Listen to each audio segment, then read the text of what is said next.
Hello and welcome to the last episode of Making Video Games in Bitsy with John Brown. I, as usual, am John Brown. And like I said, this is the last episode of How to Make Video Games in Bitsy. So we have done 11 or 12 videos up until this point, and so I have gone over everything you need to know to create the most fabulous video games in the world. So hopefully you take some of my advice and start creating things. Today's episode is going to be advanced design. So I just have a couple of other thoughts about maybe how to approach design, how to approach thinking up designs and concepts for video games. So I'm going to let you guys have it today. And then that is going to be it. And hopefully it won't be the last time you hear from me or the last time I'll be able to get to do some videos for you guys. But as far as Bitsy is concerned, this is as far as I go. So have fun with this one, and I will talk to you later.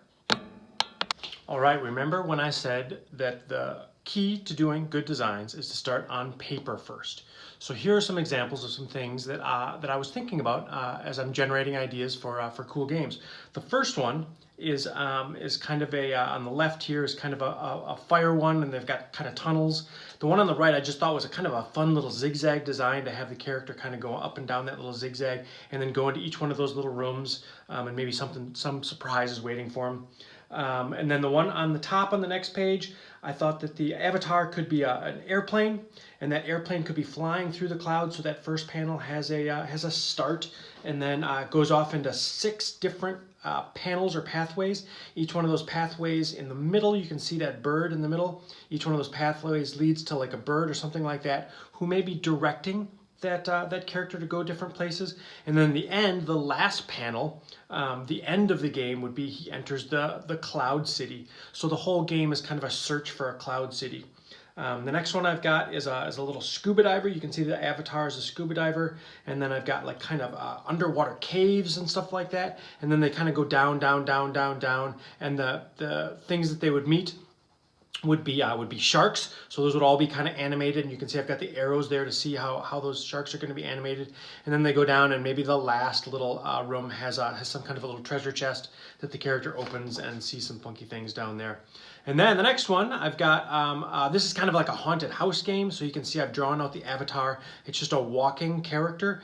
And then I've got steps kind of going up so that it would be basically a left to right game, kind of what they call a side scroller. So he'd go up the stairs and then take a left and then exit in there to the next room, then down this, and then it starts at the top because they entered at the bottom, exited at the top, entered at the top, and will exit at the bottom, and then maybe go through one other room. You see that thumbnail right there on the right, go through another room, and then up into the attic of the house, and then they'd have to climb up that ladder, and then the ghost would be up there, and the ghost would have some final words for the game.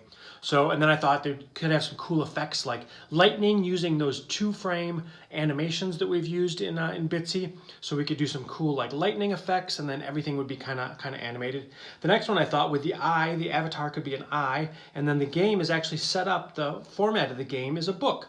So you could go through, and each one of the lines of the book could be part of the story. And then you can see I've got on the right, I've got the title page is the climbing tree. And then you've got an ending over here where you kind of see the house and the tree and all that kind of stuff. And then the last one I kind of thought up was you've seen my dog Charlie.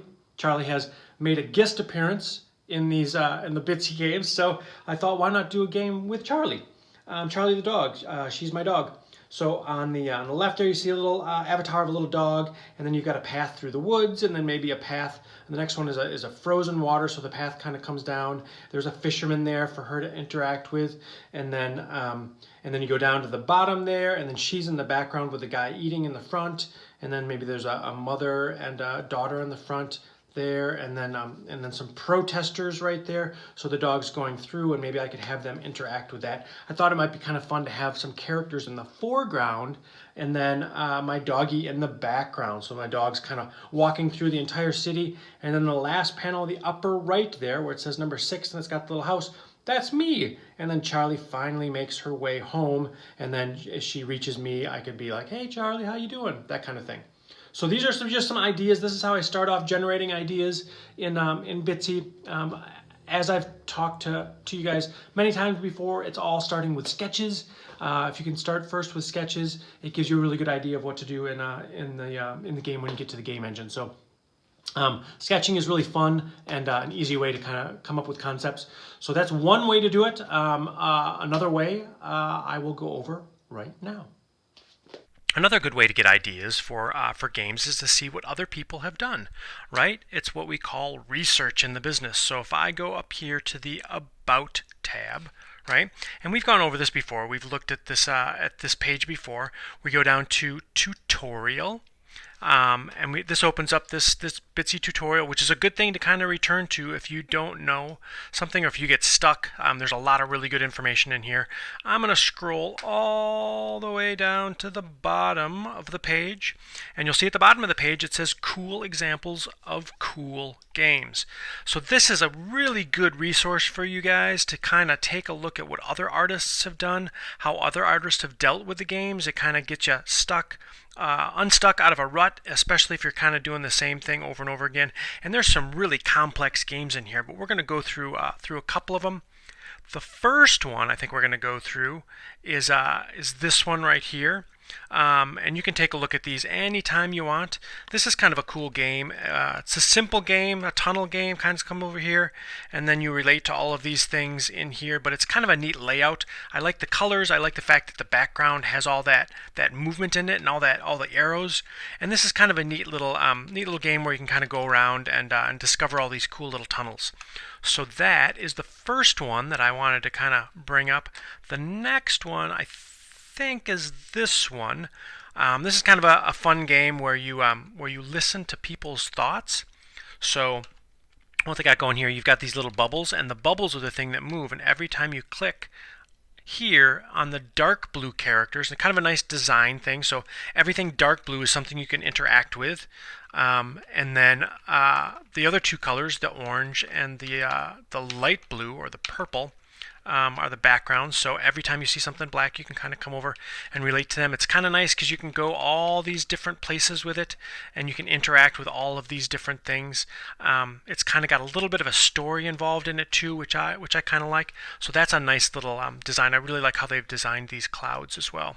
The next thing we're going to take a look at is this one is an archaeology game, kind of a Tomb Raider thing, where it's got a skeleton. You can come down here and take a look. It's a little bit of a educational game as well. This one, all the white things are interactive, so you can go down here, and then if you go down here to the study, it opens up this, which is a book, and then you can go down here and learn a lot about some really kind of cool stuff. So I like the format of that game as well. That's a nice little switch of a format there. The next one we're going to look at is on the fourth. This is Rare Like a Unicorn. And this one's kind of fun.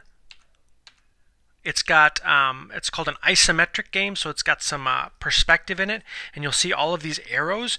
That's a cue for you. If I hit my arrow to the right, it's going to say that bird, the bird-handed figure, looks down with little, and it's got a big old story and everything like that to go with it. So there is quite a bit of reading in this one, but it's basically you're not moving your character around. You're just using those arrow keys to delineate which spot you want to go to. And I like the design of it. It's kind of a fun design. But there's a lot of writing and stuff. So if you're more into like storytelling and stuff like that, there's definitely room to go as far as that's concerned. The next one we're going to look at, I think, is down here. Bear with me a little bit. It's this one. It's a farming sim. So this is kind of a slow growing game, and this is a game where stuff kind of builds, which is what I kind of like about it. So you go here, and then every time you hit one of these links right here, you can come up here, boop, boop, boop, boop, boop, hit these, and you're growing. And every time you kind of hit that plus, it kind of gives you directions about what to do. Like here, I've got to go and I've got to pick this weed out. Boop. So as soon as I pick that weed out, my plants should hopefully do a little more growing, right? And then there's this point right here. I think, oh yeah, I got to go up here, grab this. Oh, and you see, they're starting to grow. So it's kind of a game that progresses, and then it has a little bit of a story along with it too. So I'd recommend taking a look at that one. And then the last one we're going to kind of take a look at here. And again, you can take a look at these anytime you want. They're all on that page. This one is a beautiful art one, which is really, really nice. It kind of gives you an idea of what you can do with different kinds of artwork here. There's that one. I don't think that's the one I really wanted.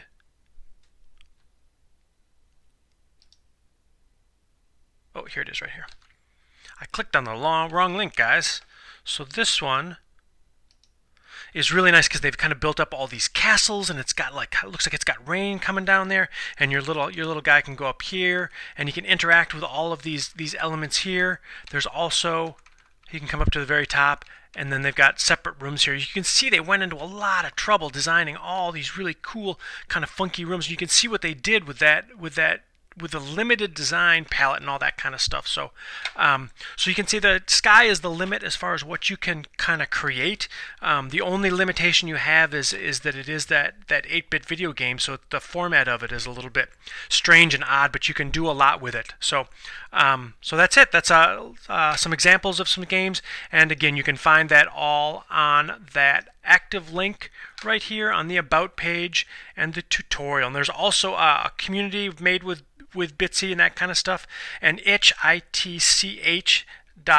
forum. That's the forum that all this stuff kind of lives on. So if you create a game, you can post it to that forum and all that kind of stuff. And there's a bunch of people out there doing all this work. So so hope you had fun, and I will see you next time. That, my Bitsy friends, is all I know about Bitsy. So everything in my brain has been transferred to you in your brains. So hopefully you could take that information and translate that into your own work. I absolutely look forward to seeing it. Hopefully you'll be able to post that. I will have some examples of what I've done, the games that I've made. I'll have examples of those so you can maybe get on the A.W.E website or the YouTube page. I'm not exactly sure how we're going to do that, but you'll be able to play the games I've done. The games that I showed you today, some of those rough concept designs, I have not turned those into games yet, but this has gotten me excited. I've kind of learned Bitsy along with you guys, so I'm kind of excited to get cracking and do some more stuff. It's a fairly easy interface, and everything about it is designed so that you can do things fairly quickly and easily. And as you can see, the sky is the limit as to what you can create. So good luck creating wonderful things. Thank you so much. If you've made it to this episode, hopefully you've seen all the episodes in the series and you've enjoyed them. And please come back often and watch them again. And definitely take a look at some of those links that I sent you guys in today's video. Those will be very helpful for you as far as generating some ideas. So I hope you've had fun. I have absolutely had fun, and I will hope to see you guys some point in the future. Good luck creating.